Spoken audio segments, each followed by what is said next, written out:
அவுது பில்லாஹி மினஷ் ஷைத்தானிர் ரஜீம். பிஸ்மில்லாஹிர் ரஹ்மானிர் ரஹீம். அஸ்ஸலாமு அலைக்கும் வரஹ்மத்துல்லாஹி வபரகாத்துஹு. அன்பார்ந்த சகோதர சகோதரிகளே, அருமை தலைவர் அழுத பொழுதுகள் எனும் தலைப்பில் இன்றைய தினம் ஒரு உறுதிமிக்க தோழமைக்காக நபிகளார் சிந்திய கண்ணீரை பார்க்க இருக்கிறோம். ஆம், அந்த உறுதிமிக்க தோழர் யார் என்று கேட்டால், சிறு வயது முதலேயே ஒரு சொகுசு வாழ்க்கையை வாழ்ந்த ஒரு மனிதர். அவருடைய பெரும் பணக்கார பெற்றோர்கள் இறந்துவிட சிறிய தந்தையின் பராமரிப்பில் மக்காவுக்கும் மதீனாவுக்கும் இடையே வாழ்ந்த அல் மசானி என்ற கோத்திரத்தை சார்ந்த அப்துல் உஸ்ஸா. இவர் டீனேஜ் வயதில் இருக்கும் போது மிக சொகுசு வாழ்க்கையை ஒன்றுக்கு இரண்டாக குதிரைகளை வைத்துக் கொண்டு வாழ்ந்து கொண்டிருந்த காலகட்டத்தில் ஹிஜ்ரத்திற்காக நபித்தோழர்கள் மக்காவிலிருந்து மதீனா நோக்கி அந்த ஊர் வழியாகத்தான் செல்வார்கள். அப்போது இந்த நபித்தோழர்களில் ஒருவர் மூலமாக குரானுடைய வசனங்களை இவர் கேட்க நேரிட்டு அவற்றால் கவரப்படுகிறார், இஸ்லாத்தை அறிந்து கொள்கிறார். ஒவ்வொரு முறை ஒரு நபித்தோழர் செல்லும் போதும், உங்களிடத்தில் ஏதாவது புதிய வசனங்கள் இருந்தால் எனக்கு சொல்லுங்கள், நான் மனப்பாடம் செய்ய வேண்டும் என்று சொல்வார். எந்த அளவுக்கு என்றால் ஒரு முஸ்லீமாகவே மாறிவிட்டார்.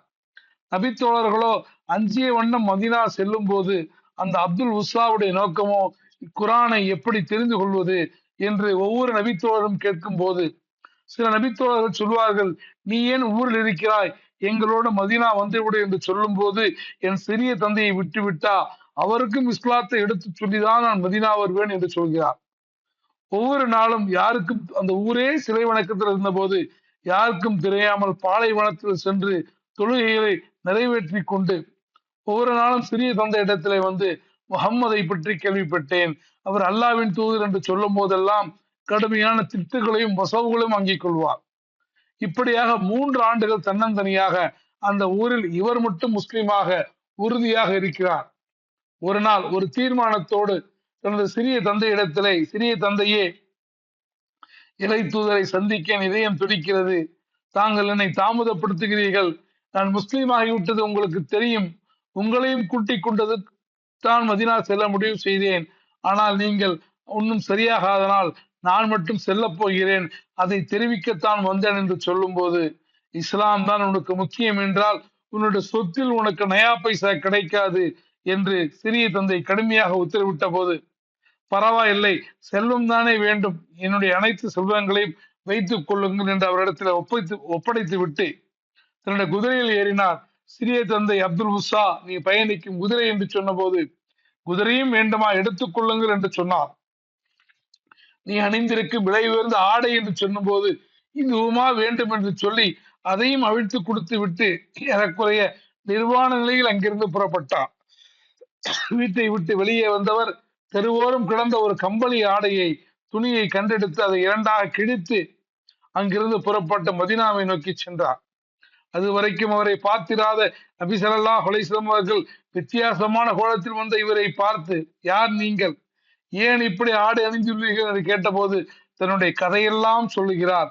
அப்போது நபி ஸல்லல்லாஹு அலைஹி வஸல்லம் அவர்களுக்கு வியப்பு, இப்படியெல்லாம் நடந்திருக்கிறதா, இப்படியெல்லாம் 3 ஆண்டுகள் நீங்கள் கொள்கை உறுதியோடு இருந்தீர்களா என்று கேட்டுவிட்டு, இன்று முதல் தாங்கள் அப்துல் உஸ்ஸா அல்ல, அப்துல்லா துல் பிஜாதை, தாங்கள் அணிந்துள்ள இந்த 2 துண்டு துணிகளுக்கு பகரமாக சொர்க்கத்தில் அல்லாஹ் உங்களுக்கு உயர்ந்த வீட்டையும் அழகான ஆடைகளையும் தயார் செய்து வைத்துள்ளான் என்று சுப செய்தி சொன்னார்கள்.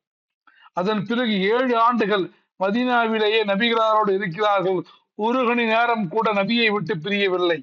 ஒரு நாளாவது என்னுடைய செல்வத்தை எனக்கு வேண்டுமே என்று, என் சிறிய தந்தை பார்க்க வேண்டுமே என்று ஒரு கணமும் நினைக்காமல் முழுக்க முழுக்க பெருமானாரோடு தங்கியிருந்து பெருமானார் வியக்கும் அளவுக்கு தொழுகையில் குரானை அழகாக ஓதத் தொடங்கக்கூடிய அளவுக்கு அவருக்கும் குரானுக்குமான ஒரு நெருக்கமான தொடர்பு ஏற்பட்டு விட்டது. அப்போது ஒரு நாள் அப்துல்லா பின் மசூத் ரலியல்லாஹு அன்ஹு அவர்கள் அறிவிக்கிறார்கள், தபூக் போர்க்களத்தில் இருந்து நாங்கள் திரும்பி வந்து கொண்டிருந்தோம். கூடாரத்தில் நான் தூங்கிக் கொண்டிருக்கும் போது கடுமையான இருளும் குளிரும். அப்போது இரவில மண் தோண்டியக்கூடிய சப்தம் கேட்டது. நான் பார்த்தேன், படுக்கையில் நபிகளாரை காணவில்லை, அபூபக்கர் ரலியல்லாஹு அன்ஹு அவர்களை காணவில்லை, உமரை காணவில்லை. கூடாரத்திலிருந்து வெளியே வந்தபோது தூரத்தில் 3 பேர் நிற்பது தெரிகிறது. அருகில் போன போது நபி ஸல்லல்லாஹு அலைஹி வஸல்லம் அவர்கள் குழி தோண்டி கொண்டிருக்க அபூபக்கரும் உமரும் விளக்கு பிடித்துக் கொண்டிருந்தார்கள். நான் நபிகளிடத்திலே கேட்டேன், இறை தூதரே, ஏன் என்ன செய்கிறீர்கள்? இறை தூதர் அவர்கள் தலையை உயர்த்தி கண்ணீர் மல்கச் சொன்னார்கள், உமது சகோதரர் அப்துல்லா இன்றிரவு மரணமடைந்து விட்டார் என்று சொன்னவுடன் நான் அபூபக்கரிடம் உமரிடத்திலும் கேட்டேன், நபியை குழி தோண்ட விட்டுவிட்டு நீங்கள் வெறுமனே நிற்கிறீர்களா என்று கேட்டபோது, நான் தான் குழி தோண்டுவேன் என நபி ஸல்லல்லாஹு அலைஹி வஸல்லம் அவர்களை தடுத்து விட்டார்கள் என அபூபக்கர் கூறினார். பின்பு நபி ஸல்லல்லாஹு அலைஹி வஸல்லம் அவர்கள் அப்துல்லாவுடைய ஜனாசாவை கொண்டு வந்து அவரை தன் கையாலே அடக்கம் செய்தார்கள். அப்போது இப்னு மசூத் சொன்னாங்க, நபி ஸல்லல்லாஹு அலைஹி வஸல்லம் கண்ணீர் கபன் துணி மீது விழுவதை நான் கண்டேன். பிறகு அவர்கள் கையை உயர்த்தி, யா அல்லாஹ், அப்துல்லாவை நான் மனமாற பொருந்திக் கொண்டேன், நீயும் பொருந்திக் கொள்வாயாக என்று துவா செய்தார்கள். அப்போது நான் ஏங்கினேன், இந்த மன்னரை வாசியாக நான் இருந்திருக்க கூடாதா என்று ஏங்கினேன் என்று இப்னு மசூத் அவர்கள் அறிவிக்கிறார்கள். அப்படிப்பட்ட கொள்கை உறுதிமிக்க சொந்தங்களாக வாழக்கூடிய பாக்கியத்தை எல்லாம் வல்ல அல்லாஹ் உங்களுக்கும் எனக்கும் தருவான்.